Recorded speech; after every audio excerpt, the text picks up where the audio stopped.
Welcome to episode 332 of FBI Retired Case File Review with Jerry Williams. I'm a retired agent on a mission to show you who the FBI is and what the FBI does through my books, my blog, and my podcast case reviews with former colleagues. Today, we get to speak to retired agent Bill Shute, who served in the FBI for over 28 years, 4 as an investigative surveillance specialist and nearly 24 as a special agent. In this episode, Bill reviews the investigation of the murder of LaToyia Figueroa, a high-profile crime case where Figueroa, who was 5 months pregnant, was killed by her boyfriend and her body disposed of in July 2005. Bill had spent the previous 2 years before the murder investigation helping the Philadelphia Police Department find fugitives using his Project Pinpoint data to conduct cellular analysis. But this was the first time that police had asked Bill to historically track where a suspect was throughout the day to determine his level of culpability. Bill worked with detectives from the Philly PD's homicide unit and helped them understand the whereabouts of the boyfriend throughout the day, as well as his journey to Chester, Pennsylvania, later that evening. Bill Shute's expert witness testimony was one of the first times the FBI presented historical cellular data as evidence in court.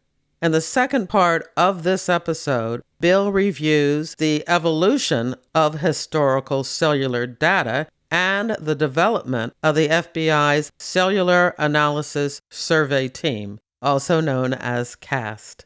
Bill Shute was assigned to the Philadelphia division where he primarily worked violent crime matters. Bill developed a program known as Project Pinpoint, a geospatial program used to map crime data for actively targeting and tracking street criminals. The program became a nationwide initiative, and for Bill's efforts, he was honored with the FBI Director's Award in 2006. After using cell site analysis in the LaToyia Figueroa investigation, for the next 5 years, Bill split his time between working violent crime and fugitive cases in Philadelphia and traveling the country teaching and testifying about historical cell site analysis.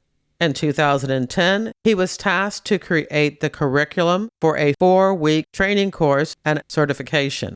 This was the foundation of the program that would eventually become the Cellular Analysis Survey Team. As part of the program's evolution, Bill was assigned to FBI headquarters as the first national asset to work CAST matters. Bill also served as a member of the FBI's Child Abduction Rapid Deployment Team, CARD, providing training to law enforcement agencies on investigative strategies for conducting child abduction cases. However, as the creator and co-founder of the FBI's CAST team and its lead instructor, Bill spent most of his career developing the FBI's use of historical cell site analysis. During his time in the Bureau, Bill has trained over 10,000 law enforcement officers in 43 different states and internationally. At the time of his retirement, he was the most senior member of CAST and had worked on hundreds of cases involving cellular evidence. Bill currently operates Apex Cellular Experts, LLC, a company dedicated to assisting state and local prosecutors, as well as private attorneys, with historical cell site analysis, cellular forensic review, and expert witness testimony.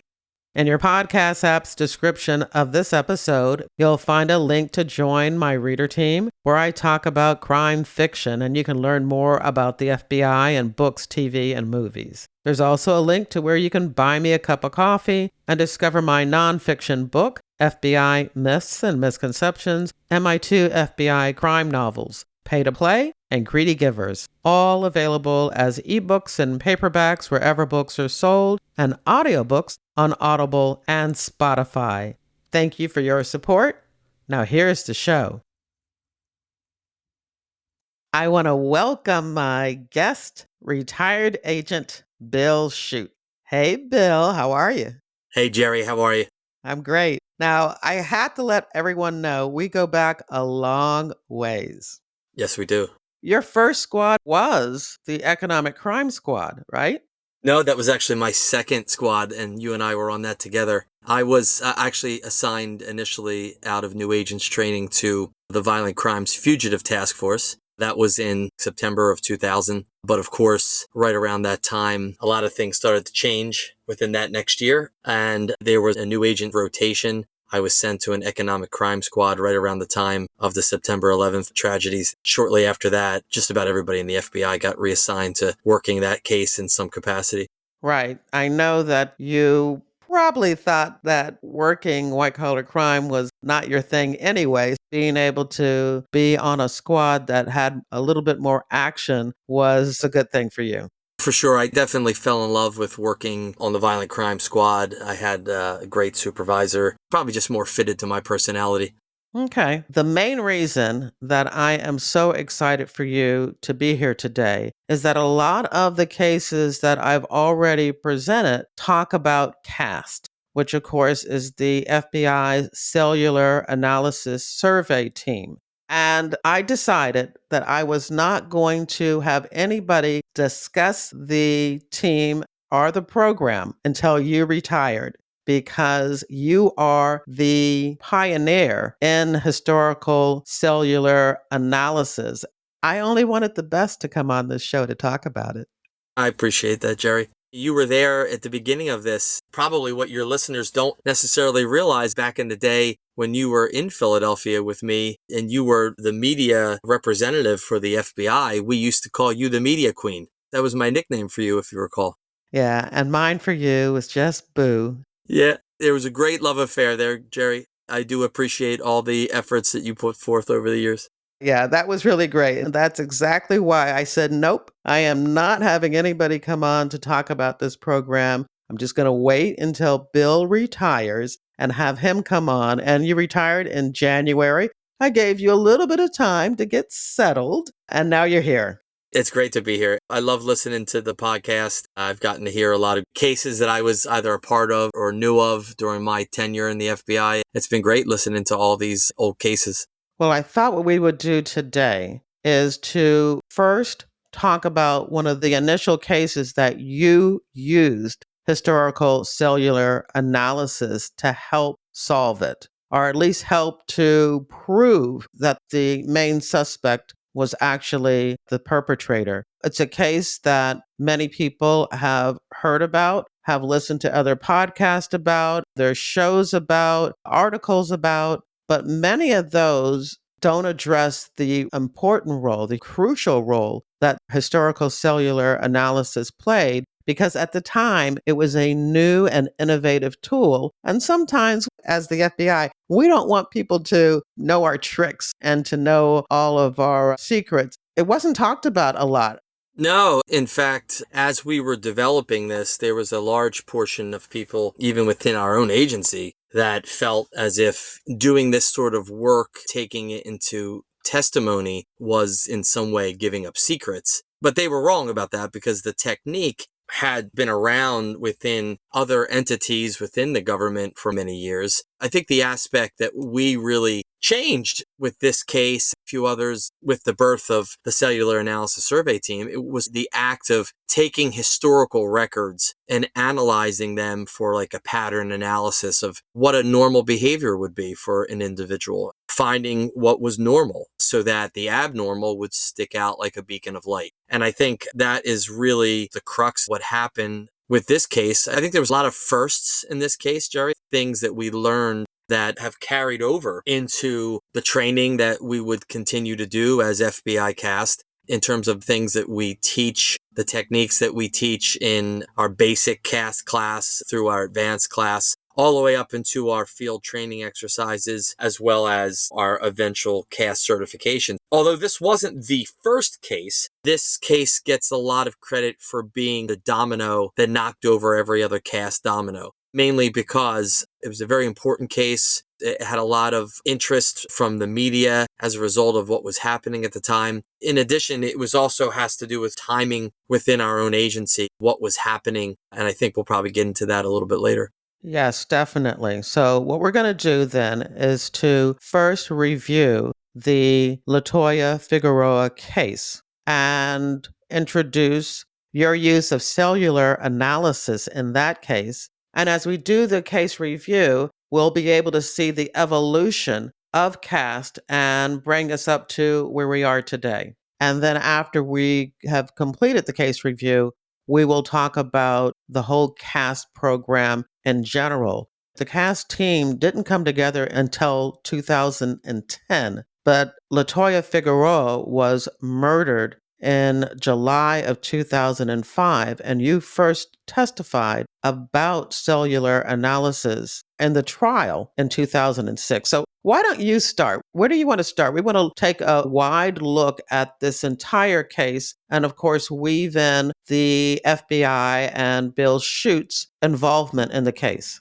Jerry, I think if we're going to talk about this particular case, I think what I would first want the listeners to understand is the state of the city at the time, of what was happening, not only in Philadelphia, but also within the FBI. This is coming a couple of years off of 9/11. Everything changes slowly in the government, but after 9/11, I think we could both agree we saw a huge paradigm shift in sort of the priorities of the FBI and what the FBI director at the time wanted to see us focusing on. You asked me earlier about where I started, and I did start on the Violent Crimes Fugitive Task Force. But by the time 2005 came around, we had consolidated a lot of those investigative efforts. And so no longer did the Fugitive Task Force exist, but everything got rolled into the FBI's Violent Crimes Fugitive Task Force. That particular squad investigated bank robberies, fugitives, or kidnappings, and types of crimes, violent crime nature, other robberies. We started a Hobbs Act task force right around that time. We were investigating Hobbs Act robberies, which is a robbery of any commercial establishment, especially when there's firearms in use. The squad was extremely busy. And at the time that this was all happening, and I think it really plays into some of the later developments of the case, is that you actually have to understand what was happening in the city. A big push had happened for like this stop snitching culture. We would see these t-shirts. There's lots of articles about stop snitching. There was a shirt that we used to see out in some of the stores out in West Philly. It was like the Warner Brothers symbol, the WB symbol. And it said, if you see the police, warn a brother. That's a good one. Yeah, I think I have a picture of that somewhere. I have to find it for you. There was stop snitching shirts. There was shirts that said snitches get stitches. It was a prevailing problem in the city. It's interesting. We look here almost 18 years later, and things have obviously, in some ways, gotten worse in the city of Philadelphia. But at the time, we were starting to hit a peak that hadn't been seen since the 90s in terms of shootings in the city. Shootings were rampant. I mean, there's just tons of articles. I was actually looking over one from March 20th of 2005, about 4 months before this case, an article that says shootings ravage city neighborhoods. I have another one sitting here in front of me, March 30th, about 10 days later. This is from the Daily News. It said, why Philly's the gun capital of the Northeast, and it has guns with the city in the background. It says, we're number one with a bullet. It's important to understand what was happening. The firearms violence was just increasing in the city. It just reflective of what was happening at the time in the city, how shootings were overtaking city neighborhoods. There was a big push for investigative strategies to help and combat violence. What was happening was I was taking a lot of the work that I had started to do in the year 2000 when I was a brand new agent, when I just first started looking at cell phone records to analyze them and look at where a person had been historically. Now, by the time 2005 had come around, I had been doing that for several years, helping the Philadelphia Police Department to locate fugitives by analyzing cell phone records. At the time, you're talking about a city that's under siege, a lot of violent crime going on. It was slowly rising 2004, 2005, 2006. As they always say, necessity is the mother of invention. And there was a need in the city of Philadelphia for some sort of investigative strategy to help things along and to help solve crimes and to help further investigations. At that time, this is what's happening as this summer of 2005 comes along when LaToyia Figueroa first goes missing. Before you start on the case, could you elaborate on the relationship between your squad, the Violent Crime Fugitive Squad, and the Philadelphia Police Department? Yeah, I mean, Jerry, it was a tremendous relationship and it still is today. I only retired 6 months ago, but keep in mind the squad still to this day has a tremendous relationship. The squad that was known as the Violent Crime Fugitive Task Force, whether or not it was just fugitives or violent crimes, was always, since I had arrived, been comprised of half FBI agents and half local police and task force personnel. And that had a lot to do with our supervisor at the time, Mike Carbonell, who I know you've had on another episode from a long time ago. I get a lot of credit for all of this development of cast, and I always appreciate that. But what people sometimes fail to recognize is that it does require a lot of almost really good luck and a lot of good people to make things happen in the FBI. And it really starts with the supervisory role that Mike Carbonell played on our squad, because you don't get supervisors like that very often, and you don't get supervisors who are that gutsy as Mike was. As I was starting to develop a lot of these techniques, instead of him stopping me and telling me, look, you're not doing what I need to get my stats up for my squad, as a lot of supervisors do. Instead, he saw the greater good for what it would do to help law enforcement and specifically to help the Philadelphia police. He just allowed me to continue to do that. He was really well loved by the police department and still to this day is. He had built a great relationship along with a lot of the other people. We had other great supervisors like Warren Griggs and the Squad 4 supervisor, Mike Thompson. So we had some like really great supervisors that were locally based who had spent a lot of time working violent crime in the city of Philadelphia, who just bred a really good relationship with the Philadelphia Police Department. And that squad, very unique. There was other squads like it in the FBI, but I don't think there was anyone quite like what we called Squad 10. Oh, I agree. I definitely agree. Where do you want to start the case review?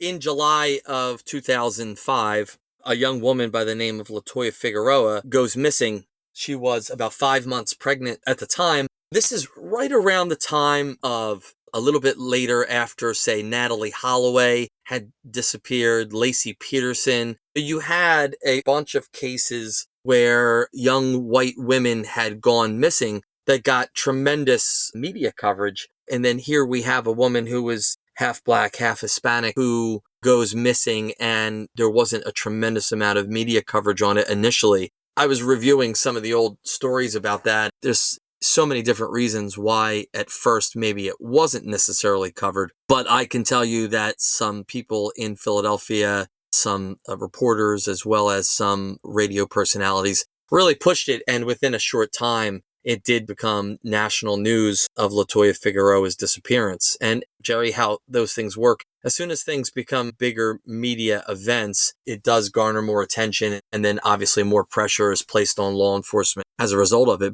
What I can tell you from the behind the scenes look at this whole case is that even though I think, as I reread some articles, there's a lot of people maybe giving themselves credit for pushing it top of the focal point for the police, that's just not exactly the way it happened. The Philadelphia Police, I'll tell you, is one of the greatest organizations I've ever had the pleasure of working with. And in many ways, I probably identified myself more as a Philadelphia detective than I did an FBI agent. I think most people that know me probably would agree with that.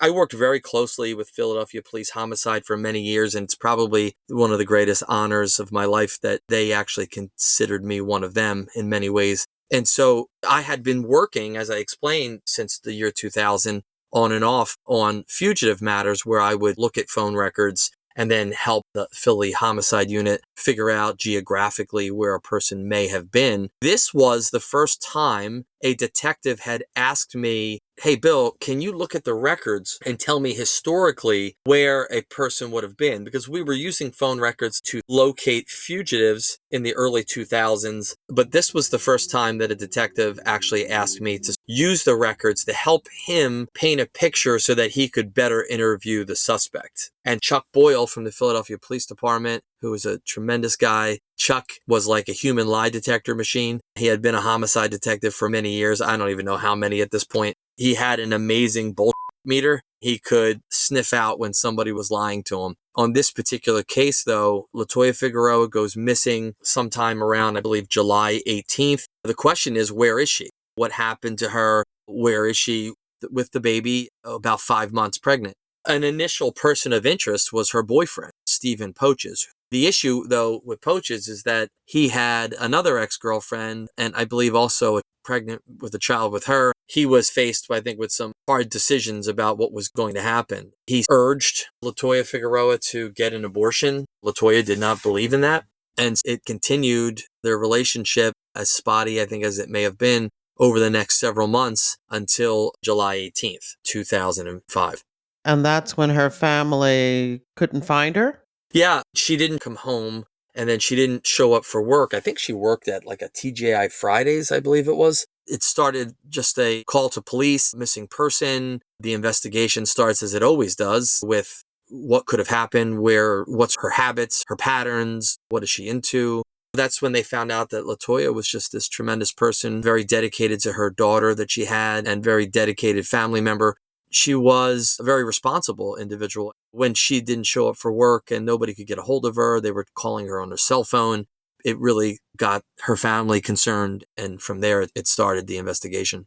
Whenever something like this happens, the husband or the boyfriend is the first suspect. Was Poches one of the, as they say, usual suspects? Yeah, well, I mean, I think for a lot of reasons, right? I think there was a whole discussion of the fact that she had a prenatal visit that day down at Pennsylvania Hospital down in Center City.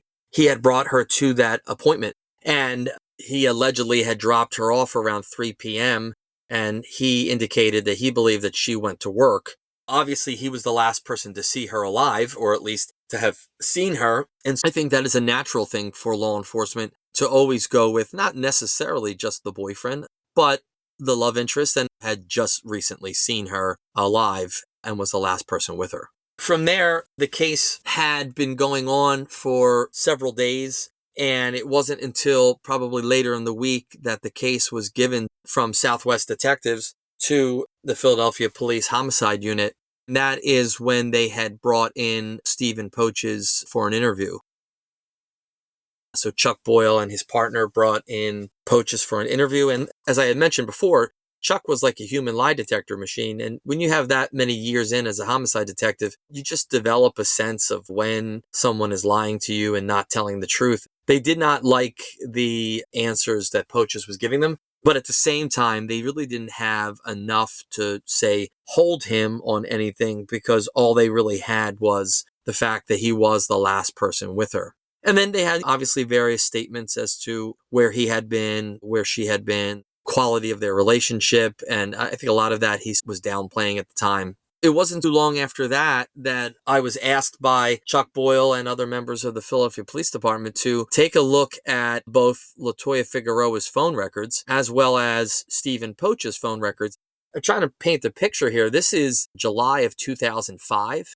Cell phones, where they were starting to not become a luxury, but starting to become more of a necessity. Still, not everybody had cell phones back in 2005. Keep in mind, the iPhone didn't even blow up until 2007. So this is 2 years before the invention of the iPhone, mass distribution of the iPhone. I mean, you're talking about still relatively early in the world of using cell phones and the records of cell phones as any type of evidence. In fact, it really wasn't done that much at all at that time. So I was able to take the phone records of LaToyia Figueroa and then also Stephen Poches and match them up to provide Chuck and his partner with sort of a timeline of what LaToyia Figueroa was doing throughout the day and where she was located, as well as Stephen Poches. I have a lot of those original slides that actually have been used and provided in the investigation discovery episode on this. So I'll make them available to you so that you can have them on your website. As I look at some of the old slides of it, I'm looking back and seeing what was actually happening at the time. Phone calls back then, Jerry, in 2005, almost 19 years ago, really aren't the way they are today. Back then, it was only phone calls. We didn't even really start getting text messages until maybe just a little bit later, and it really depended upon what cell phone provider that you were analyzing the records for. So these were just cell phone calls. When you analyze like an hour's worth of data, you may get 5, 6 phone calls of record that actually place a person geographically. Nowadays, with various types of data, text messages, cell phone calls, as well as other types of registrations that pop up in some other types of data known as timing advanced data, it would be nothing to have hundreds and hundreds of records per hour for an individual cell phone. But back then, it was just easy to grab an hour time frame at a time and display that onto a mapped image, which is what I did in this case. I was able to take cell phone records for Stephen Poaches and lay them out using off-the-shelf mapping software at the time. And I was able to show his movement from West Philadelphia into Center City down into the downtown area. And then I was able to then take notice of the fact that for a while he was like right downtown, actually right near where our office used to be. Like the center of the area would have been somewhere like around 6th and like Locust, like in that general area. 6th and Walnut, 6th and Locust would have been the center area of where his phone was at the time.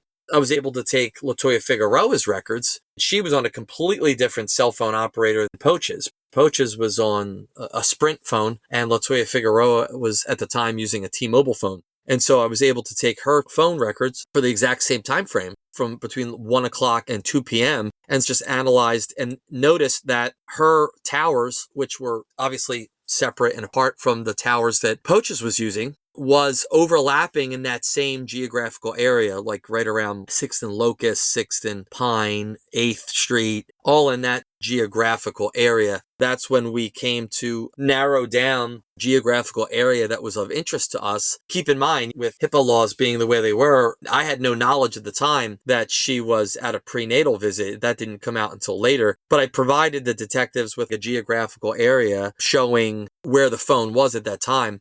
It's pretty cool. And like I said, I'll make some of these graphics available to you so that you could see them. But right in the middle of that area was Pennsylvania Hospital, which is where LaToyia and Poaches went for the prenatal visit. He dropped her off and I think stayed mobile in the car in the geographical area and then brought her home shortly after that.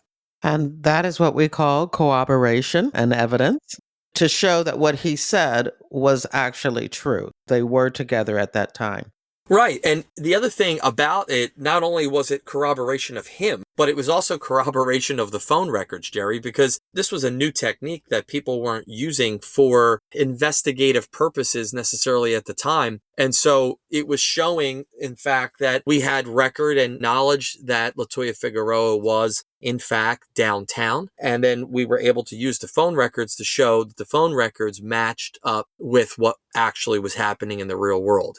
A lot of it, Jerry, has a lot to do with the way cell phones operate themselves. It's a very common sense discipline when you break through all the technological parts of it. If you can follow common sense, you can pretty much follow phone records. We will take a deeper dive into exactly how this all works when we do the second part where we concentrate on cellular analysis. This is already giving everyone, I hope, a clearer understanding of how all of this works.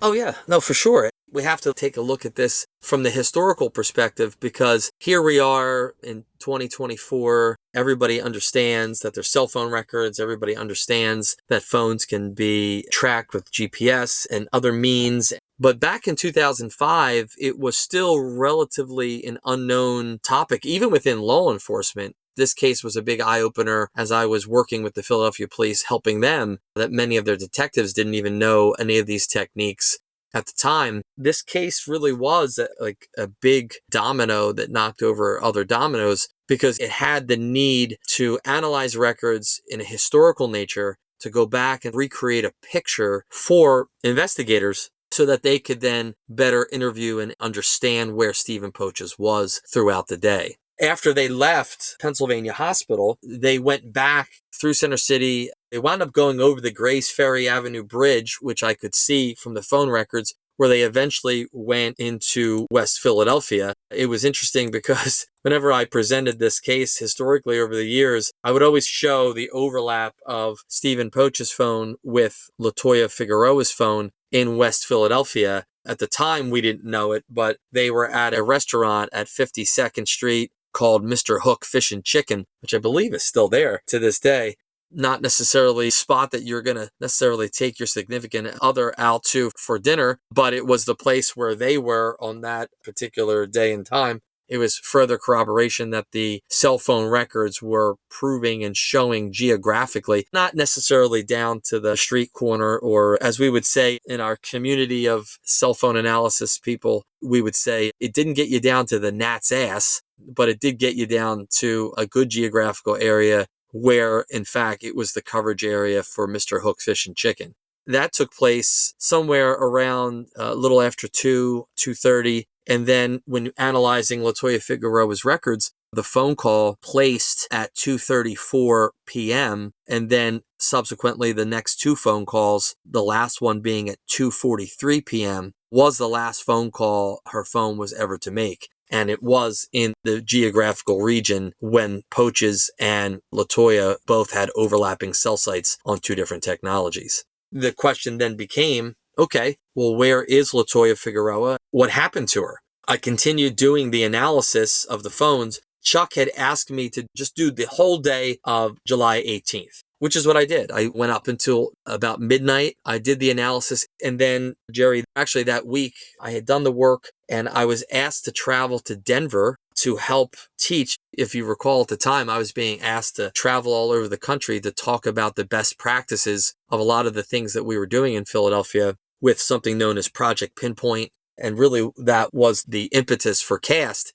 And so I was being sent to Denver, Colorado to help set up this whole project and the mapping system and all the data sets for the Denver Violent Crimes Task Force as like the first pilot project. So I completed the analysis for Chuck and the homicide unit up through the entire day of July 18th. And that included cell phone hits of Poach's phone in and around Cobbs Creek Park in Philadelphia. What had happened was LaToyia Figueroa's phone was last used, I believe I said, at 2:43. Shortly after that, Stephen Poach's phone went off the network. And that was pretty significant. A teaching point that we still use in CAST classes that we teach to this day is, again, pattern analysis of a phone. When you have 30 days of phone records, say before a crime, you can then look at it and say, well, what is normal? When does this phone power on every day? Or when does this phone first get used every day? And when it does get used, what cell site is it using? And is that the cell site of their residence? Where does it go every day? If we were to examine our own phone records and when we start using our phone, you would imagine you start using your cell phone in the vicinity of your home. You use your phone on your way to work. It may highlight the route that you take. You start using your cell phone while at work. It would start using the same cell sites in that vicinity. It does create a pattern of where you are. What was interesting about this, ironically, being one of the first cases where this technique was deployed, is that when we examined Stephen Poach's phone records, and I have to tell you, Jerry, even to this day, after the hundreds and hundreds of cases I've worked over the years, using cell phone records and cell phone analysis, I still to this day can tell you that I've never seen phone records quite like Stephen Poach's. And here's why. Stephen Poach's made phone calls at all times of the day and night. He was making calls at 8 a.m., 9 a.m., 10 a.m., in the afternoon, 2 p.m., 3 p.m., 4 p.m. He'd be making phone calls at 10 p.m., 11 p.m., 12 p.m. He would also be making calls at 2 a.m., 3 a.m., 4 a.m., 5 a.m. Did he sleep?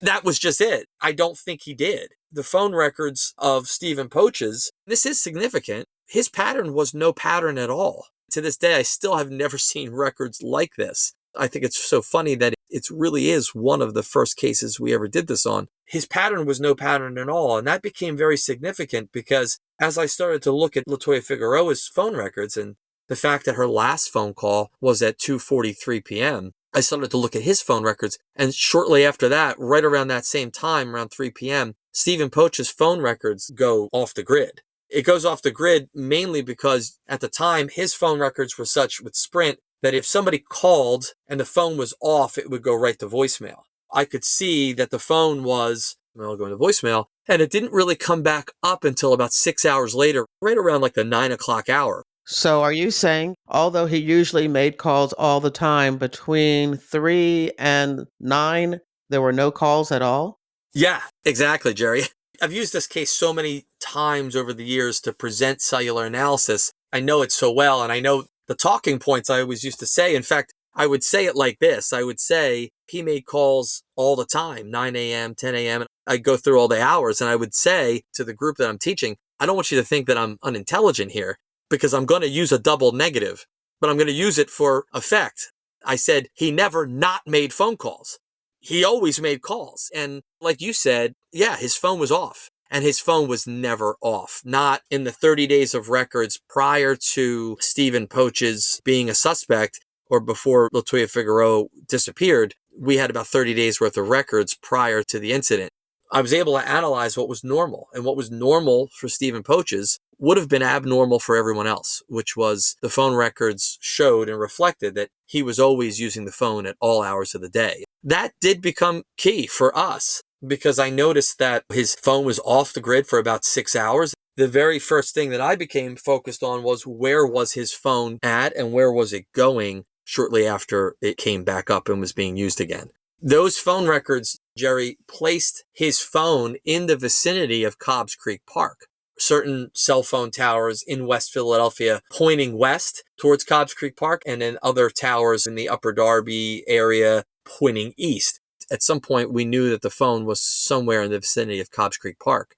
That's where I left it with Chuck. I did what he asked me to do. I finished up till July 18th. I left them with that information and knowledge. I went to go do my thing in Colorado where I was helping another task force set up the same project and understanding of the mapping capabilities that we could do until I happened to be down at the hotel bar with my supervisor, Mike Carbonell, and another police sergeant from Philadelphia. I remember it like it was yesterday. We were literally in Golden, Colorado. We were across from the Coors Light Brewing Factory, and we're sitting in this bar. Look up at the news. They had CNN on, and it said live from Philadelphia. They were showing how the police department had brought in all of these police cadets from the police academy, and they were doing like a line grid search of Cobbs Creek Park. That's when the sergeant had turned to me and said, "Hey, they actually listened to you. They listened to what you had to say." Because I had left and I had explained to them that the phone was being used in the vicinity of Cobbs Creek Park. So not having necessarily nothing else at that time,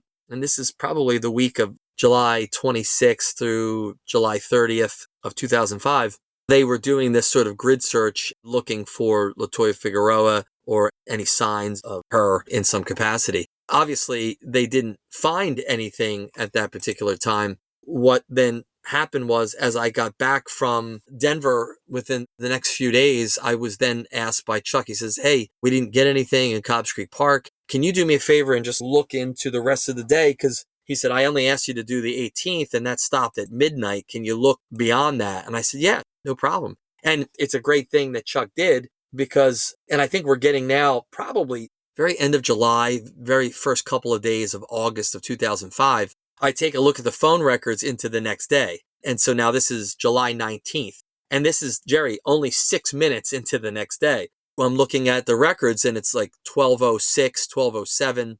I start seeing that the phone is making several calls to a phone number that comes back to an individual in Chester, Pennsylvania. His name was Javar Alston. We see the phone records. He's making calls to this phone. So I went back and I looked at the phone records from the previous 30 days to see, does he ever really call this number? And he never really called that number that much. I started to really look harder at Javar Alston. What I wanted to see was, okay, now I know who he's talking to, but now where's he going?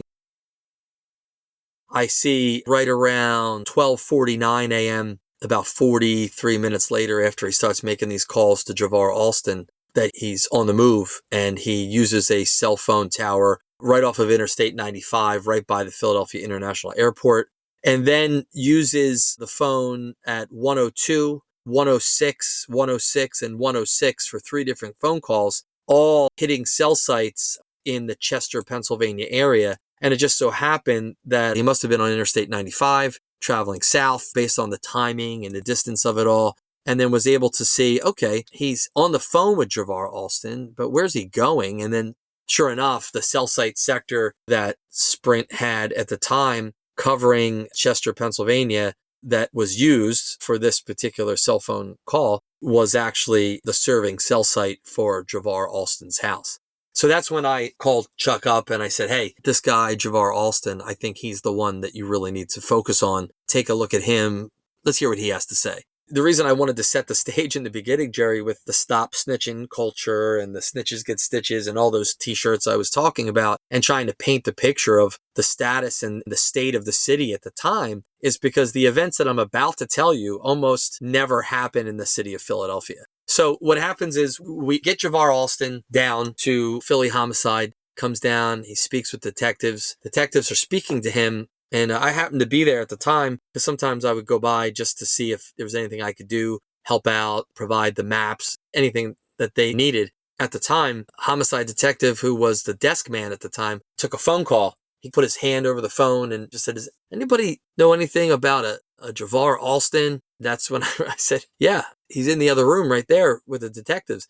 Just crazy happened is like the same day that we bring Javar Alston down to talk to him and they're talking to him in Philly Homicide, an anonymous tip comes in, which we almost never get. Again, I'm trying to paint a picture for you of what the state of the union was there in 2005 in Philadelphia. People just didn't want to talk. People didn't want to cooperate or help out with police in any way. It was extremely rare to get a tip.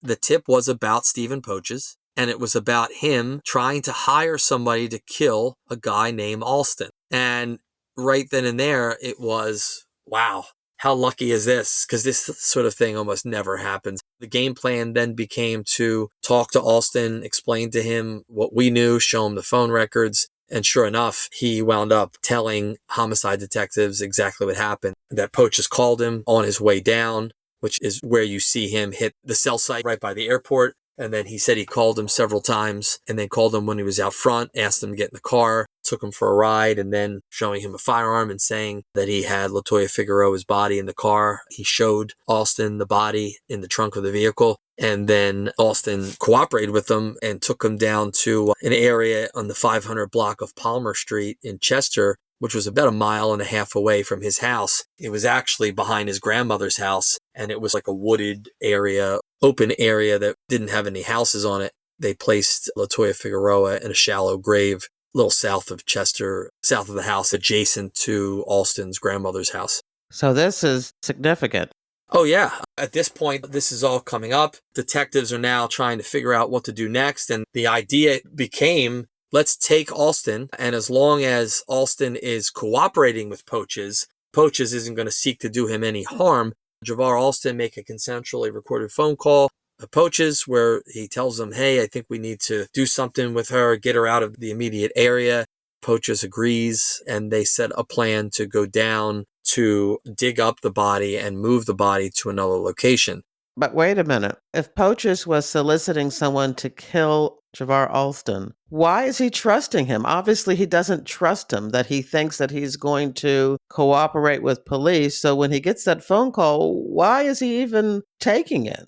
I think guilt was setting in on this guy. I think it was just getting to be too much for him. LaToyia Figueroa's father was doing a tremendous job of keeping LaToyia front page of the news every day. He was doing a great job. They were doing neighborhood searches. It was on CNN. It was on various media outlets in Philadelphia. As the heat was turning up, the focus did turn heavily on Poaches in terms of, why aren't you helping out? Why aren't you doing anything to help search for her? The more attention it got, the more withdrawn Poaches became. And so did the guilt show on him. I think he was trying to tie up loose ends. He realized that he engaged Alston to help him in covering up what happened to LaToyia. He was trying to tie up loose ends. I think that's where he started trying to solicit potential hitmen in Philadelphia, and then somebody tipped off police to it. As a result, we were able to, as law enforcement, the homicide detectives were able to explain to Alston, yo, like, this is what's happening.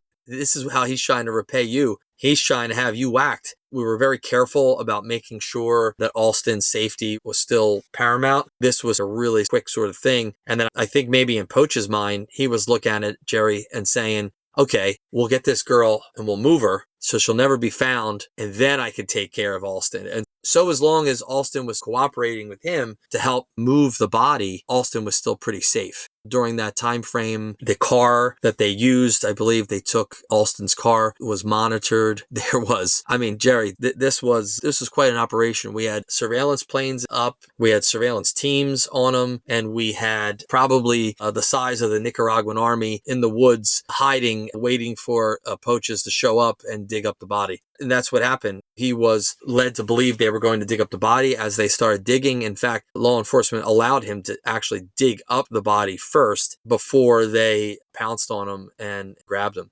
That is really amazing. Was there any fear that while they were together, Poaches was going to try to do harm to Alston?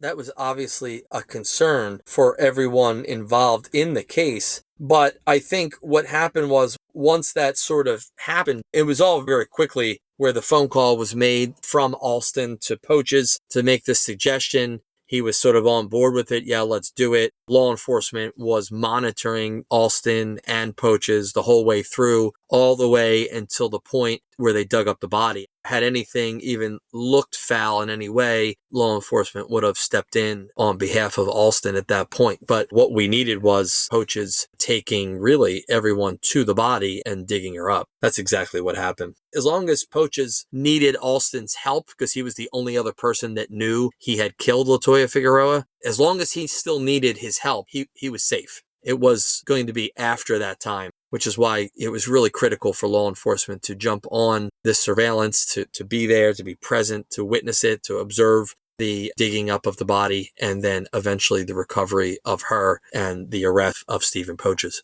Were you there and were other members of the Violent Crimes Fugitive Squad there? I was not there for this part of it, Jerry. I did the work leading up to it, like helping them identify where Poaches was. There was a lot of homicide detectives and some other task force personnel out there on that evening, but I was not personally there. But still, I mean, when you heard of what happened, and if you can explain exactly how they executed the arrest. Yeah, I mean, like I said earlier, they had a lot of surveillance in different capacities out. There was people following the vehicles on a loose surveillance. There was people pre-stationed in and around the area of where the body was, because we already knew as a result of Javar Alston telling us.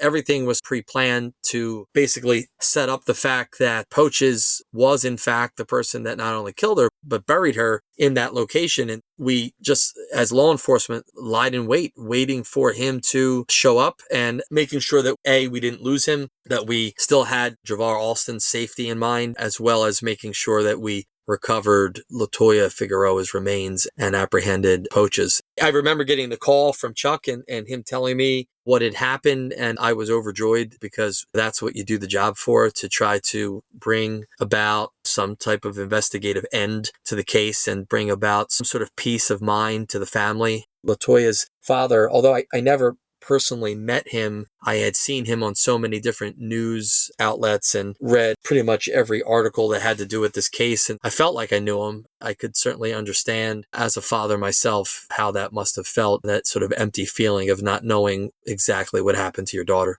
How old was LaToyia? LaToyia Figueroa was 24 years of age when this happened. They've arrested him, they've caught him with her body, but your work on this case isn't done because the decision is made to do something that had not been done before. For the first time, now you are going to testify in court about your historical analysis of Poaches and LaToyia's phone. Did you get any pushback on this? Yes. I would say to you, there's probably a lot of holes in this story because you really touch on all of it in such a short amount of time. But at the time, nowadays, the FBI's Cellular Analysis Survey Team, or CAST as we call it, exists and does this work on a daily basis, men and women all over the country.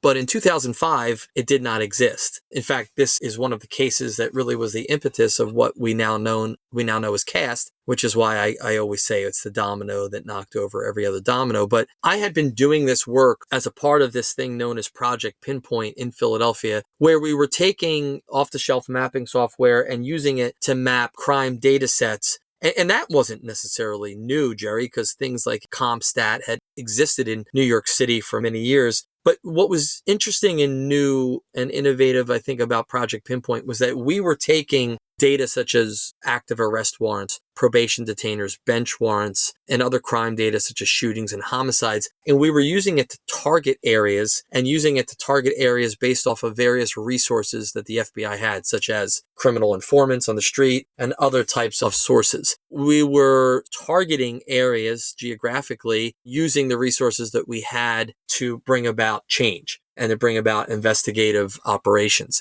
Over the period of time, as I was developing Project Pinpoint, I started adding in cell phone towers because I saw that as a very valuable data set based off of some work I had been doing in the past.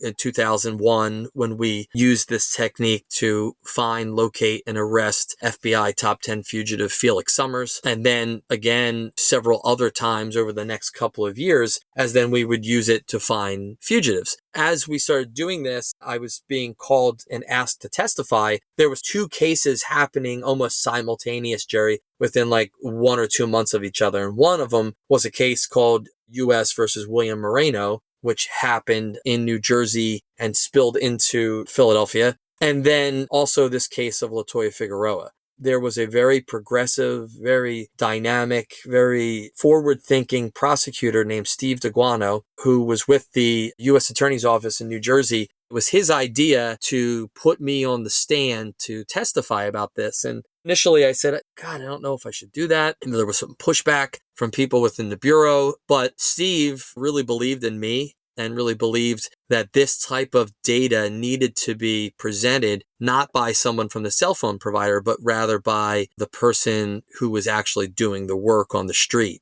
I really give Steve a lot of credit for that because Steve's sort of vision in me and what he saw in me as being able to convey that message to a jury, it really changed the direction of my career and it changed the direction of what would later become FBI Cast.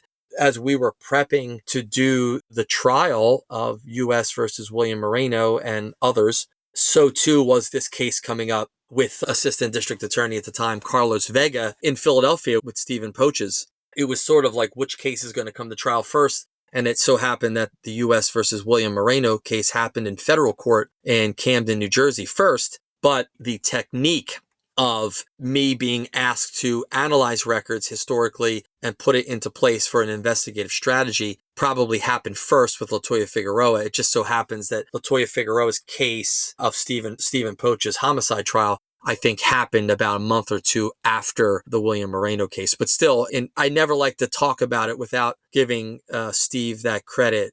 Steve has since passed away, and I'm always grateful to him and his vision for what I was able to accomplish. And he's always going to be a special person to me and really to the FBI for what he did. But this case then happened as the second case I ever testified in, and this was the first time I've ever testified in the Commonwealth of Pennsylvania to a cell phone analysis, historical cell site analysis. I believe that's the phrase that was coined in court, was that I was testifying to historical cell site analysis. And even to this day, Jerry, many years later, all the way up until I retired, and even still now as I continue to testify, that is still the phrase that is used in court, historical cell site analysis.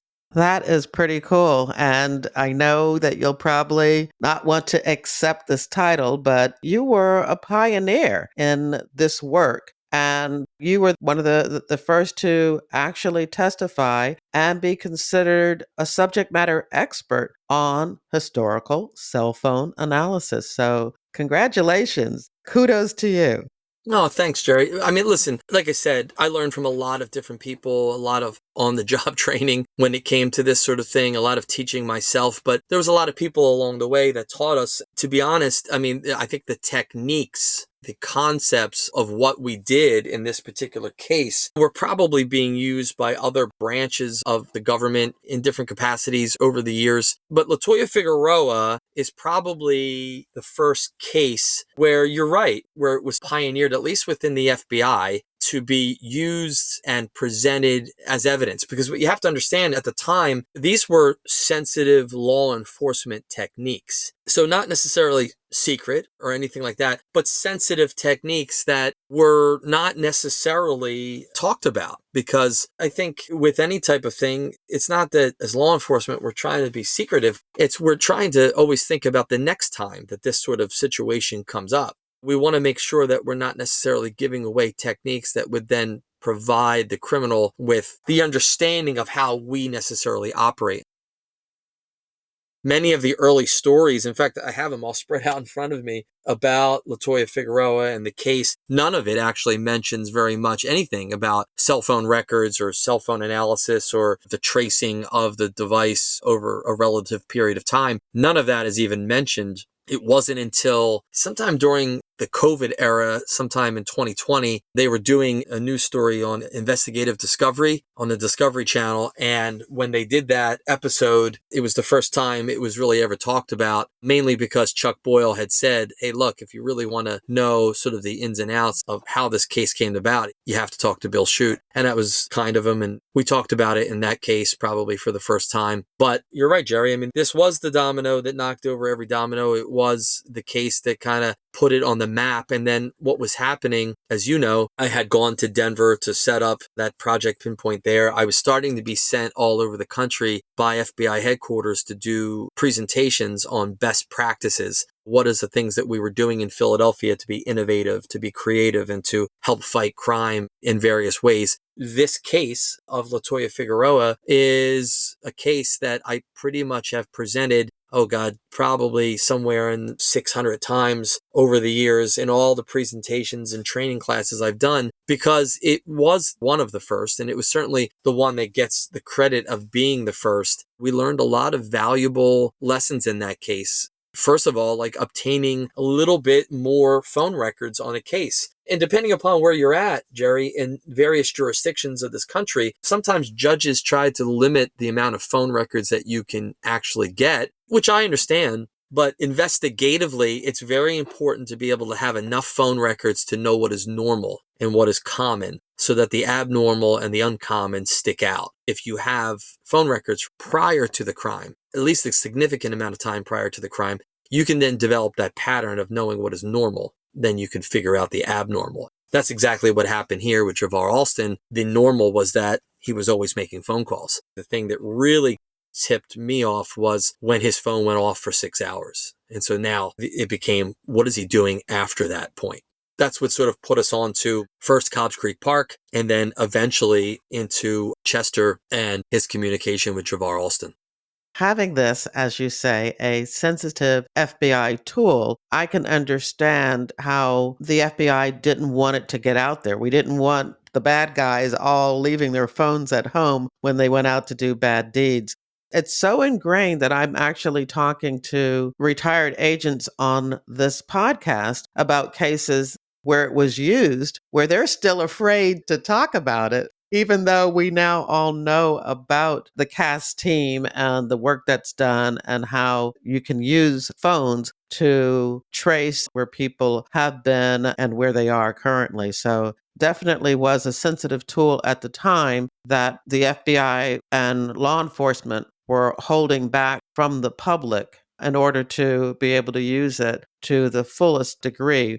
You're right, Jerry. And somewhere along the line, when I was doing presentations over the years and teaching classes, I've taught so many classes over the years to other law enforcement outside of the FBI and inside the FBI, as well as I helped train every CAST certification group, starting with my first class in May and August of 2010, all the way up until the last class 11 before I retired. And I know they're prepping class 12 right now as we speak. We had presented this case so many times over the years and presented it as this sort of originating timestamp, if you will, on when this sort of started to shift in terms of needing this to show evidence. As I was doing these presentations, I would often say, like, this is the new DNA. And I would say that in 2006, 2007, 2008.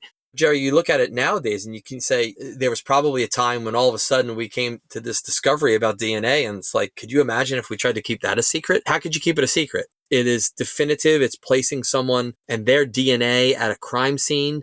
Could you imagine if, like, at some point you have to say to yourself, the investigative needs for justice in this case has to prevail over the desire to keep something a sensitive technique. It really was the digital version of DNA, because as long as you could attach that individual to that cellular device, and there's lots of ways to do that, then you could definitively show, geographically speaking, where a person is when they place or make use of their cellular device. Back then, it was just cell sites and sectors. And in the modern day of technology, it's a lot better than that. We are getting closer down to that gnat's ass that we kept talking about all those years ago.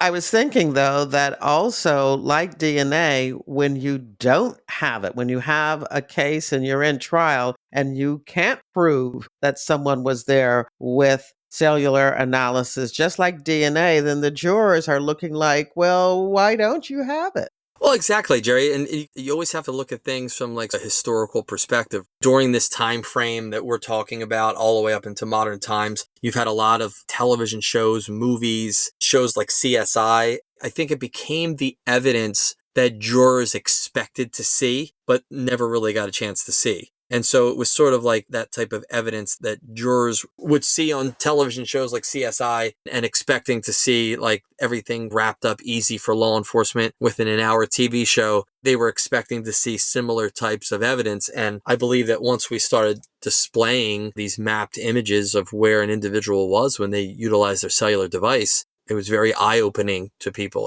Early on in the early days of the Bureau, I would get a lot of people within our own programs, some in the violent crime program, many in the sort of our tech program, where they would be angry at the fact that I was testifying to this type of evidence. But without it, we're not able to show definitively where a person is when they place and make their cell phone calls. It became more important to show for justice purposes than it did for the sensitive technique of it all. Tell us a little bit more about the trial, your testimony, and how it was received by the defense, who is just learning about this new investigative tool.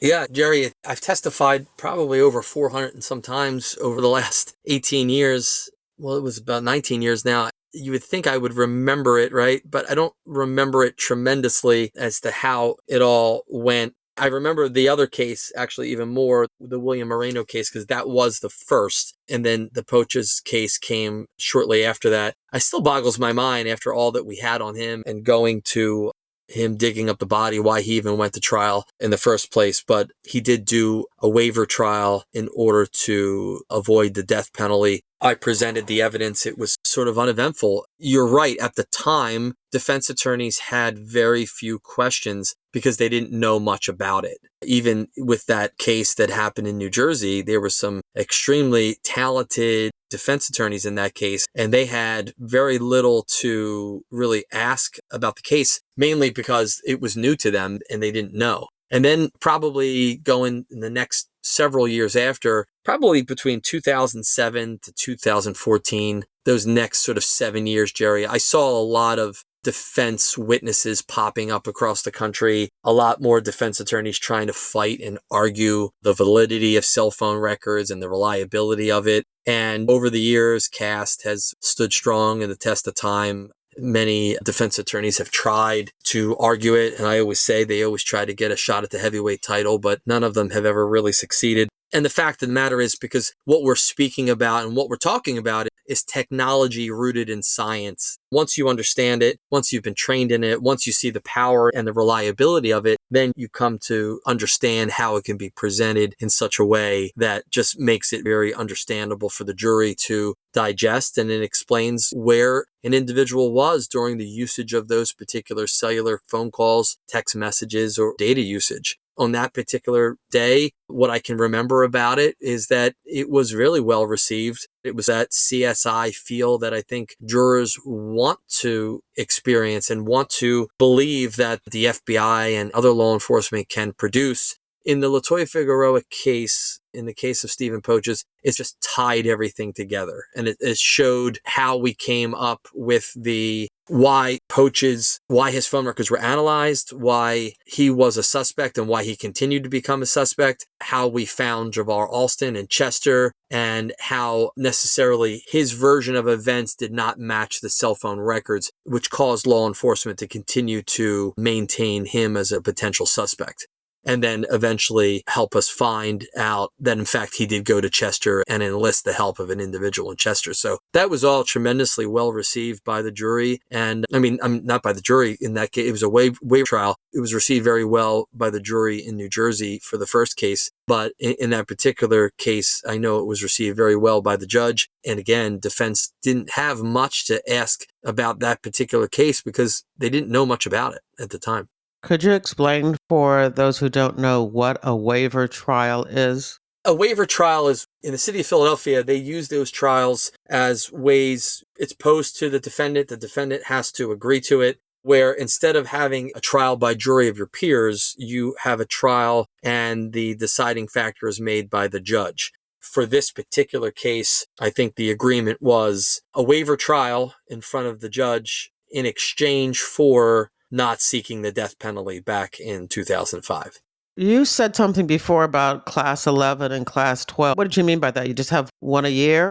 As we set out to create this program, Jerry, what was happening was I was being asked to go all over the country, and I had testified in probably about 20 some states at that point when my great friend and in many ways hero, Chad Creasy, was a supervisor at FBI headquarters overseeing a program that wasn't even yet a program. It was just an offshoot of our Crimes Against Children unit. He said, Billy, you can't be the only one doing this. We got to get other people doing it. We have to create a training program. We had already created a training basic class that my good friend and compadre out of headquarters years ago, Randy Jarvis, had asked me to create. We created this basic class. We were teaching people in 2006, 2007, 2008, 2009. As I was going into different parts of the country, every time I would do another presentation, it would generate more work and more people wanted me to come testify. That's why I said by 2009, I had been about 20 different states. And Chad, who was one of the supervisors, still to this day, one of my very best friends, said, you just can't be the only one doing this. Like, it's killing you.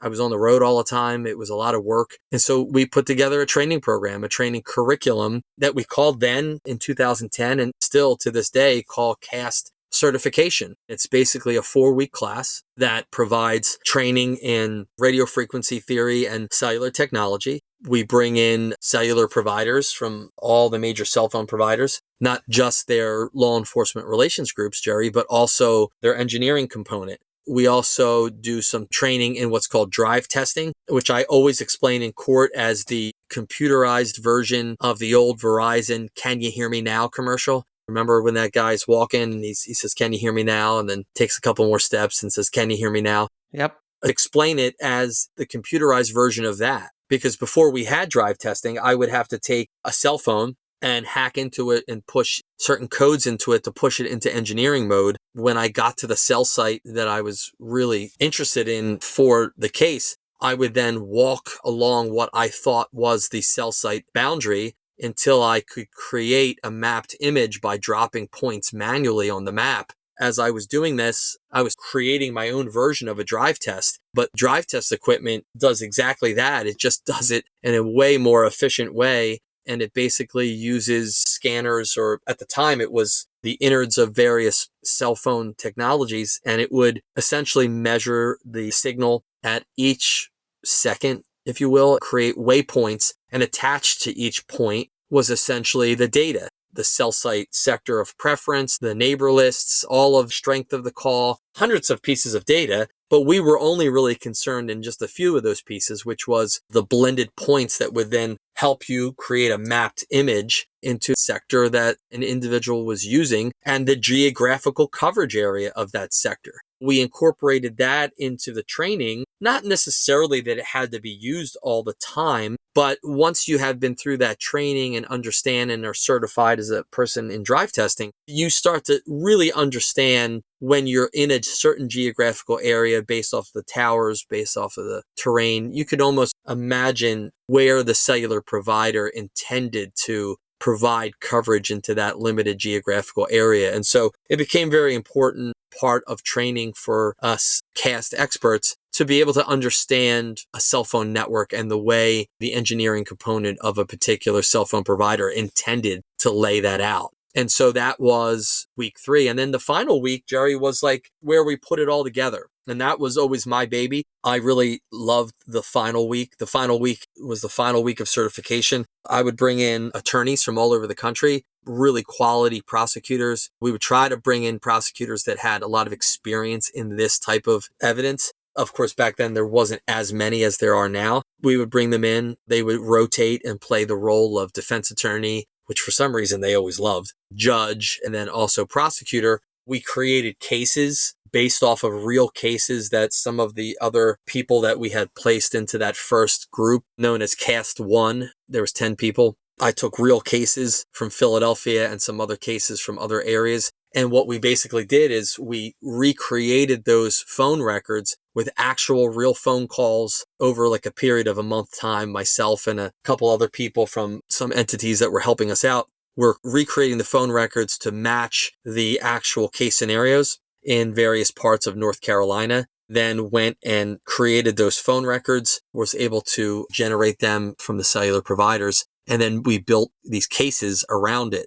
And so we had these investigative cases. Each person in our first class, me being one of them, was given a case to work, had to do the investigative work, had to do the CAST analysis, the historical cell site analysis, provide the analysis, provide the report so that the attorneys could review it. And then we ran that week-long final week of what we call moot court, where each CAST member, in order to be certified, had to pass all the classes that I laid out before you, as well as then finish with a passing grade of actual certification by presenting the case in court logically and communicating it effectively to a jury. And essentially, we would bring people in, including ourselves, to sit in the jury box, and then had some people overseeing the program. That turned out to be CAST certification.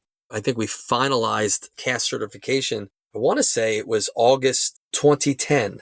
And I think if I had the exact date for you, I would say we finished CAST certification August 12th, August 13th of 2010 was when the first CAST experts were certified. And so since that time of 2010, here we are now 2024. Things being the way they are in the government, you don't always have the budget to do everything that you want, depending upon what's happening in the government at the time. We are coming up on the 12th iteration of CAST certification. In fact, probably by the time you air this, probably the 12th group will probably either be in their final week or may have just graduated from CAST certification process. Is this the first CAST certification that you will not be teaching? Yes. Yeah. But I like to believe, Jerry, that my presence is still there. We've done a lot of this over the years, and there's some really great people that we have involved in our training classes and a lot of experience. And like, that's the way things go, right? You have to move on and bring other people in. But we have so many great people in CAST that I am always in awe. Sometimes I would say that I don't even think that I could even be a part of the group that I helped start, just because we have so many intelligent, incredible people.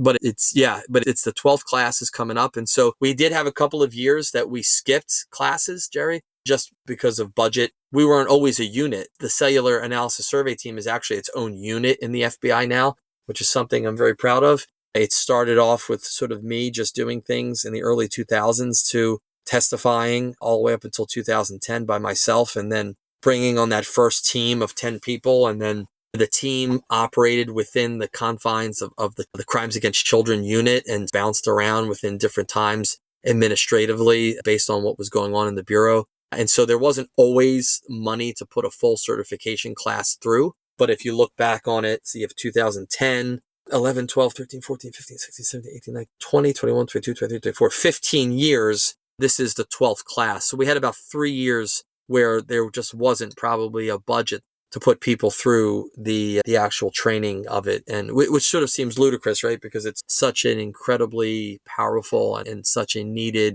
discipline within the Bureau. But you know how things go. Money gets allocated to however it gets allocated by people at a much higher pay grade than you and I, Jerry. Is there anything that we haven't covered that you want to add about how historical cellular analysis works? Did we cover it all? Well, I think, Jerry, it's important to understand that the way historical cell site analysis started for me, in many ways, still exists. It comes down to usage of a cellular device, and that device utilizes cell phone towers for service. And what happens is those cell phone towers record all of the usage that they provide. And so in the very beginning, just prior to the time frame of this LaToyia Figueroa case, there was nationwide long distance had just kicked in. Before that, there was no nationwide long distance. And like probably listeners today are listening to this saying, what the hell? Like, is that the way it really was?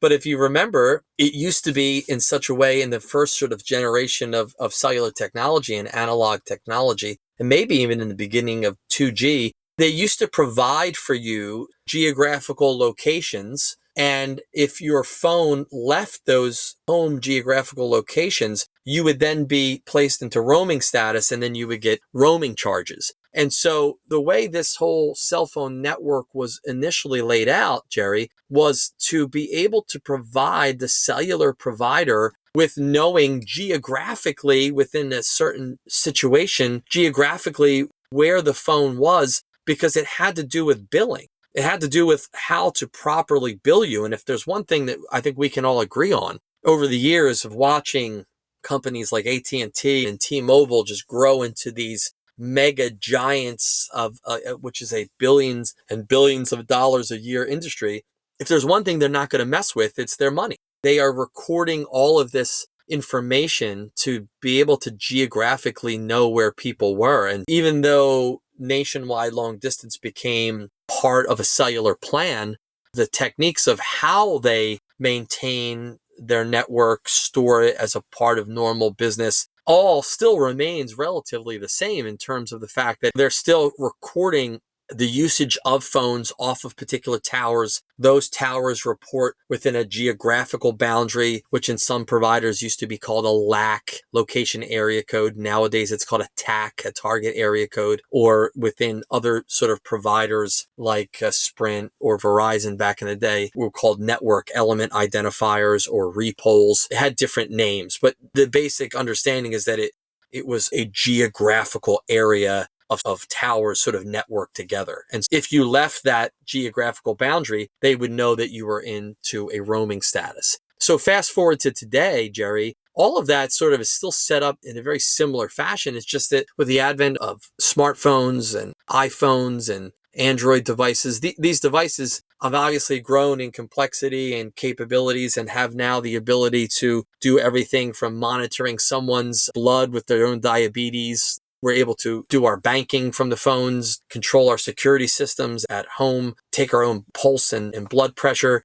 I mean, there's just so many things that we can do with these devices. But even though we can do so many things, it still comes down to, with call detail records, how is the tower routing the signal to the device so that the device can be used? And at that time, what cellular tower and sector is the phone using for service? And as we get into more modern days, as we started to go along, 2009, 2010, 2011, 2012, we started getting increased data that we could use, data known as RTT data or precision location information, which would then provide us with like a distance from that particular tower and sector. And as we go along further, as we get into the more modern days, there's lots of information nowadays that sort of helps us get that analysis a little closer to that gnat's ass that we always wanted to get down to. At this point, can you actually take it down to more than just a location, but an actual street or a house or a building? It really depends on the situation, Jerry. It depends on the available phone records, the cellular provider used by the device that we're looking at. And it depends on where that particular device is located at a particular time. Cellular networks are built to have overlapping coverage, so that you don't drop your phone calls. And you go back years and years ago, when you and I first had our very first cellular phone, we would drop calls all the time. But now it's not uncommon for me to get on the phone, leave my house, drive to a location, hands free, of course, Jerry, but be able to drive to a location and my phone call never even drops. I mean, listen, there's still spots, right? We always have spots in different areas of the country. But I mean, nowadays, like, it's very rare to be in a well-populated metropolitan area and not have continuous, really quality coverage of the cellular device. And so that is only happening because there's overlapping sectors. And a lot of times, if you get data off of one tower and then data off of another tower, and in some cases, maybe a third tower because the phone is in an area of overlap, well, then we would have different pieces of data that would help us narrow down and maybe even get it down to a street, if possible, with actual call detail records. So it's possible. It is possible to, like I said, the goal is always to get it down to the gnat's ass, but we never really quite get down that far, but we do get it down far enough to really help further investigations. Well, I am looking at the logo for CAST, and it actually reads, "We know where you are and we know where you've been." So I love that. Yeah, that was our secondary logo. We had the CAST logo, which still is pretty much the FBI seal with the word CAST over it, and the A is in the form of a cell phone tower emitting signals. But then we had like another iteration of it, and that was this concept of a map, right? And with like handcuffs being the sectors. And I think it said, "We know where you are and we know where you've been." And paying homage to really like the lessons we learned in LaToyia Figueroa's case, which was a pattern analysis. Like, we've looked at the records, we know where you've been, and now we look at the records currently and we see where you are now. So I think that's was a bit of a tip of the hat to that particular case. This CAST certification, is it only for FBI employees or do you also include task force officers? No, that's a good question, Jerry. The very first iteration of CAST was only FBI agents. And then we were operating with my friend Chad Creasy, who was also one of the first members to be certified. He was a supervisor at headquarters. There was a group of us that would often discuss the direction of the team and where we wanted to go with it. And I remember saying a long time ago, like, look, this doesn't have to be just FBI agents, because the only thing we cared about is, were you competent at being able to do this type of work and this analysis and being able to render opinion geographically? And so as we were going and doing these trainings all over the country, I was meeting police officers. And so were some of the other original members of CAST. They were meeting police officers who had a really great, like, understanding of what we were teaching. And so we started to bring them in. With CAST 2, the second class of CAST, I believe we started bringing in a couple of other task force people. And so over the years, we've had people. I think really one of the first task force officers that was placed into CAST was my very good friend, who is still on the job today in LAPD, Sean Hansen, who works for the LAPD Robbery Homicide Division. And he was one of the first ones that was brought in as a non-FBI agent task force officer trained in cellular analysis. And then there was several others that came. We've had several from Philadelphia, the Maine State Police. Another great friend of mine, Lenny Bolton, he was brought in as a task force officer. We had a lot of great people who were not FBI agents, but that were great detectives, investigators in their own way, who we brought in into the fold and trained and have done really great things for God and country for a lot of years. Very good. I'm glad I asked that question. When we look at cellular analysis throughout the country, is it something also that other law enforcement agencies, both state, federal, and local, are also providing classes and certifications? Yeah, Jerry. So as the FBI, we would routinely do anywhere between 25 to 40 basic classes a year, depending upon the year and the budget. And we would do training for local law enforcement. And so it stands to reason that, yes, somewhere out there in all these hundreds and thousands of people that we were training, that other people would develop the investigative sense of what we were talking about. And we've taught a lot of people over the years, Jerry. We've taught our partners internationally. Some really great cases that happened there. We trained just so many different law enforcement entities, state, local, tribal, law enforcement all over the country. And yes, other people over the years have developed interest and capabilities to do this sort of analysis as well. And I always like to think that CAST, FBI CAST, is the leaders of it. We were the pioneers of it, and still to this day try to maintain an extremely high standard for the rest of the country and try to pass on that information. And so that's why I've always believed that the Bureau needs to stay at the tip of the spear in order to continue to funnel down good information, investigative techniques, and best practices for really law enforcement across the country. So only a few have the opportunity to become certified, but there are many people learning about how to do this in classes throughout the country on a regular basis. Yeah, that's correct. I mean, there's probably thousands that get trained each year in some aspects of historical cell site analysis and using this data to affect investigations. Probably out of those thousands, you have like hundreds that really take it to heart and start using it. And then you may get that down to like dozens that actually like use it to great efficiency. And then within those dozens, you may have just like a handful that then maintain a relationship with the instructors at the FBI. And then we eventually bring into the fold as FBI task force officers.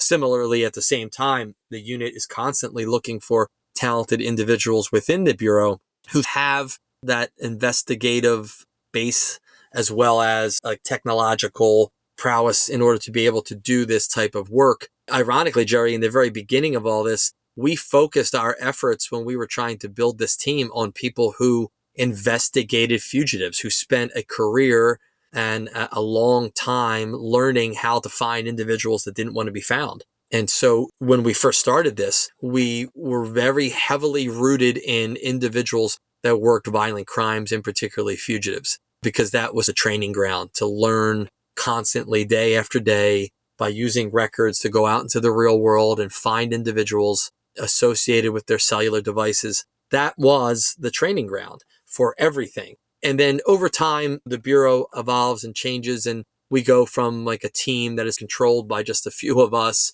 to a unit that has a unit chief and has administrative responsibilities now. And it becomes a little different, not necessarily bad, but not always exactly the way maybe we had intended it to operate. But I will say that CAST is still probably one of the best units, if not the best unit in the entire FBI in terms of efficiency, in terms of investigative work, and in terms of the amount that is accomplished by the men and women in the FBI CAST team. When I see somebody from another part of the country who was 8, 9 classes into CAST certification and they solve a case or help find a missing kid because of the cell phone records, I take a lot of pride in that and I take a lot of pleasure in that. And so I just feel like it's really important, I think, for your listeners and really for a lot of people to really realize that this LaToyia Figueroa case really was the domino that knocked over every domino. And those dominoes continue to still fall today. And I'm glad they do. Let's go back and finish up the case review and tell us about how the trial ends. Yeah, I mean, he was found guilty and sentenced to, I believe, life in prison.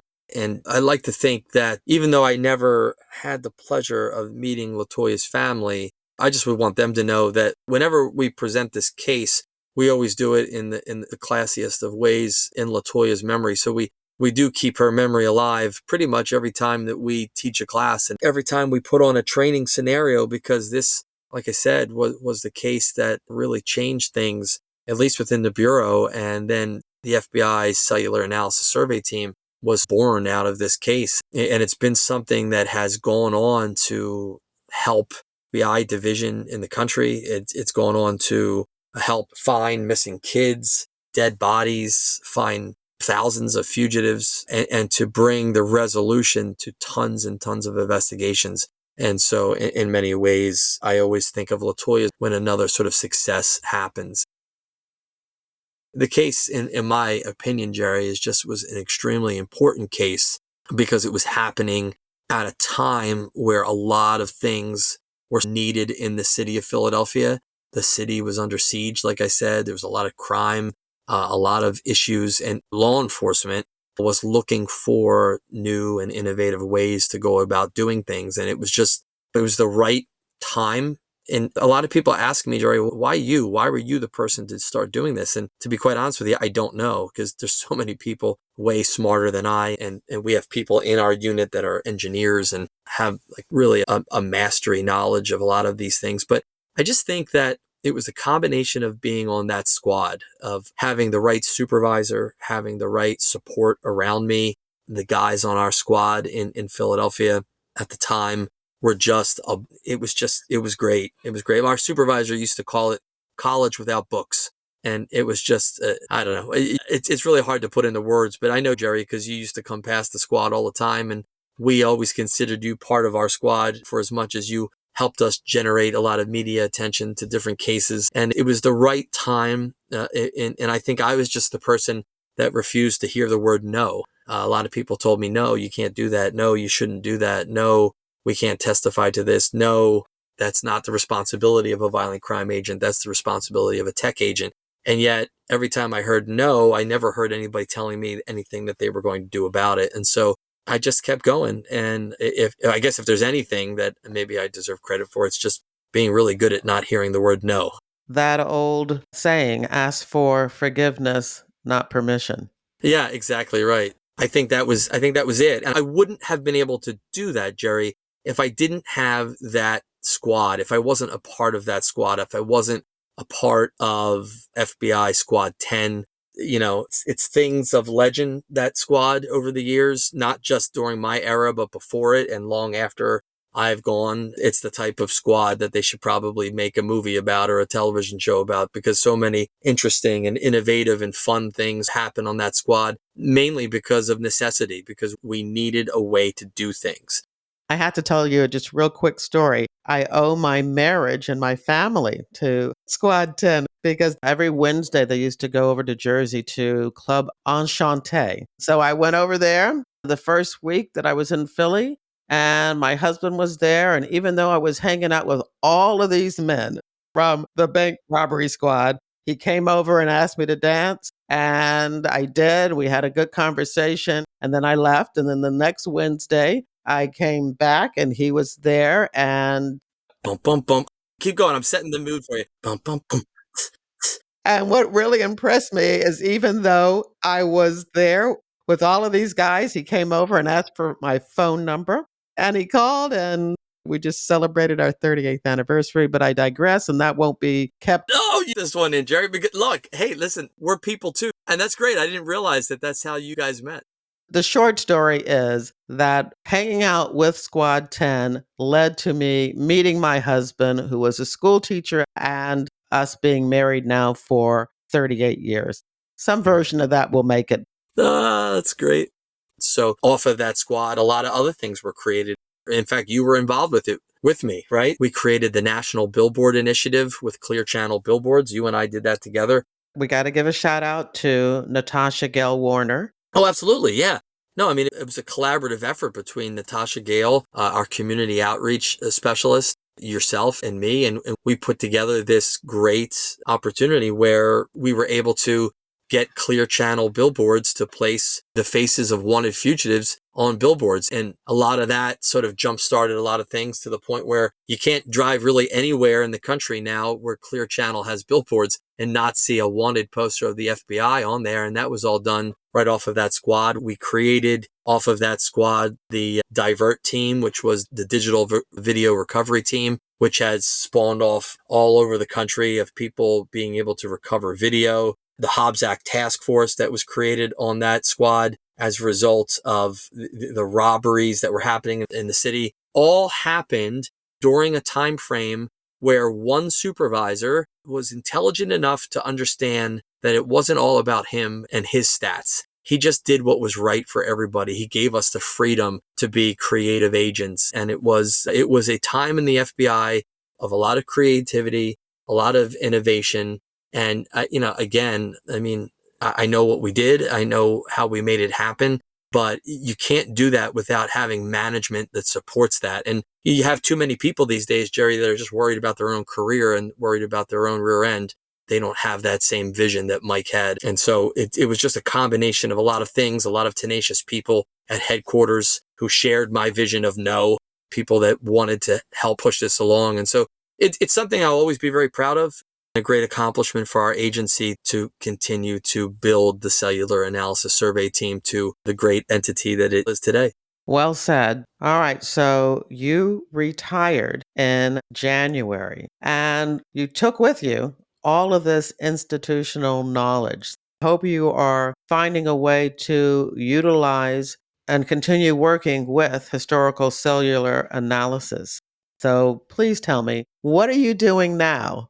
Jerry, you can never take the kid out of the game. And so I retired at the end of December, beginning of January of this year, and immediately started to go to work doing the same thing that I've been doing for years. I opened my own company called Apex Cellular Experts and planning on a bit of an expansion of that eventually. But right now, I provide cellular analysis for a couple of different counties in the geographical area. I like to work with law enforcement. I prefer to work with law enforcement, but I am certainly on occasions picking up certain cases that aren't necessarily driven by law enforcement, but by private attorneys. I work pretty consistently cases for the Delaware County District Attorney's Office, also the Camden County Prosecutor's Office, and really anybody else who reaches out to me for assistance. Also helping out with some training aspects that's going to be coming up. Yeah, it's been great to still be involved and working alongside with law enforcement and being involved in helping to affect investigations. And so I have some testimony coming up in the next couple of weeks. And so it's always great to get up there and explain this technology to juries and judges. Well, I'm happy to hear that you are still in the game and still providing your expertise in this area. It's great. I never really think of myself as retired. I just think of myself as just moving on and just continuing to do a lot of different things and trying some different things.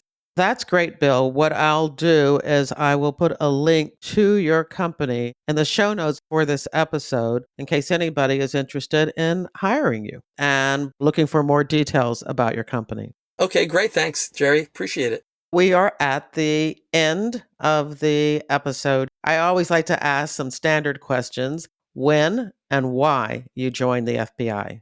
I joined the FBI first in 1994 as a member of the Honors Internship Program. And I found that out at the Career Planning and Placement Office in my university. And my counselor there said, "Hey, you expressed some interest in the FBI. Why don't you go ahead and go to this presentation?" And I went to it. It was at the Rutgers Law School. It was a recruiting program for agents for the law school. I was literally the only undergrad sitting in the audience. And the recruiter at the time, her name was Jane Marazzo. Jane was on our squad. We worked together with her on the economic crime squad for a short time. She was like one of the recruiters at the time and was explaining about this honors internship program. If there's anybody here in the audience who is an undergrad, this is a great program. And I raised my hand. I applied to it.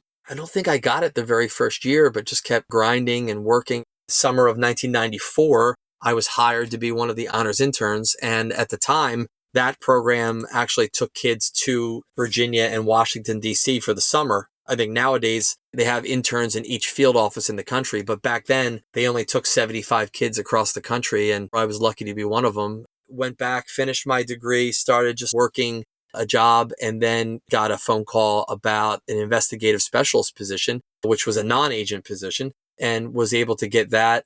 Did that for 4 years and then became a special agent. And at the time, the budget was so bad. I grew up here in the Philadelphia metropolitan area. I was working as an investigative specialist here in the Philadelphia division. And then because the budget was so bad that particular year, Louis Free, who was the director, said, everybody goes back to the home office. So I went back to Philadelphia, and I still think that was a big part of my career, why I hit the ground running so fast, because I knew the area, I knew people, I was able to have a good support system. And I think it really worked out good for me personally. Doesn't always work out that way for everyone, but for me personally, that's the way it worked out. Got onto Squad 10 as an agent, and the rest is history. Well, I like to give my guest the last word. So, what would you like to say? I've been very grateful, Jerry, for having the career that I had. I had the ability in my career to be on 3 different all-star teams, and it's very rare that some people even get to be on one. And so I first got to be on the FBI Squad 10 in Philadelphia. Like I told you, probably the greatest supervisor in the history of the FBI, and Mike Carbonell who allowed us to be creative, innovative, and do great things. We did it with so much fun. We had so much fun on that squad. It was almost unfair to be getting paid for it. And then throughout that time frame, as I was developing this investigative technique of cellular analysis, I was placed on the FBI's Child Abduction Rapid Deployment Team and worked many cases where we recovered children, missing kids, and brought resolution to tons of cases. And then finally, with the formation of CAS, the Cellular Analysis Survey Team, I got a third chance at being on an all-star team. And I could tell you, Jerry, it is an all-star team. I mean, it's just a great bunch of agents committed to working long hours, working alongside with fellow law enforcement to bring about the resolution of cases by using cellular technology. It's just so prevalent, right? It's our own lifeline. I can't imagine anybody who doesn't have a cell phone these days. And so the usage of those devices becomes paramount in investigations. Thank God that we have it. I'm proud that I was able to be a part of the creation of it and the start of it. And I'm proud to say that the men and women of our FBI CAS team continue to do great work today. And that's the end of the interview. In your podcast app's description of this episode, you'll find a link to the show notes at jerrywilliams.com, where you'll find a photo of Bill Shute, other related images, and links to articles about the LaToyia Figueroa murder investigation, Project Pinpoint, historical cellular analysis, and the FBI CAS team. I hope you enjoyed the interview and that you'll share it with your friends, family, and associates. You can show me just how much you liked it by buying me a coffee. There's a link in your podcast app's description of this episode, or you can visit jerrywilliams.com and tap on the little coffee cup icon in the bottom right-hand corner of my website. Don't forget to follow FBI Retired Case File Review on your favorite podcast app. Now, this podcast is all about true crime, but if you're also interested in crime fiction, once a month via my reader team email, I keep you up to date on the FBI and books, TV, and movies. When you join my reader team, you get access to my FBI reading resource, a colorful list of more than 70 books about the FBI written by FBI agents who have been guests on this podcast. There's nonfiction, crime fiction, true crime, and memoirs. You'll also get my FBI reality checklist, where I debunk 20 cliches about the FBI and receive news about what I'm up to and about my FBI nonfiction and crime fiction books. I want to thank you for listening to the very end. I hope you come back for another episode of FBI Retired Case File Review with Jerry Williams. Thank you.